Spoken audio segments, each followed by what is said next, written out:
این شربت و اشورده‌های از لحاظ اکولوژی تازه مسئول مهنتی ساکنان ناحیه واسه از جماعت دهات توگرک دهه عبرت سفرگل سلطانова همراه کلین‌هایش بوده 1 ساعت پیش تیار کرده شدند.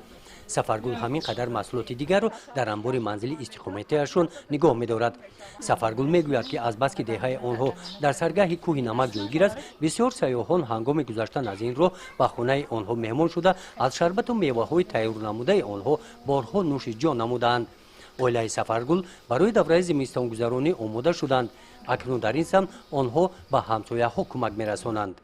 ذخیره زمستان اینا قریب 50 تا 60 تا پامیدور چی کردیم زاکوسکا کردیم با 40 تا زیراوی کردیم 50 تا قریب چی کردیم با چی میگه کامپوت کردیم با وارانی کردیم اینا تامات کردیم همه شای نمیخ ای خدمون ای زمین خدمون کردیم امیرا قطع گلنو شغل اساسی از یان این اویله دهخانی بوده زمین را ثمرناک استفاده می‌نمایند.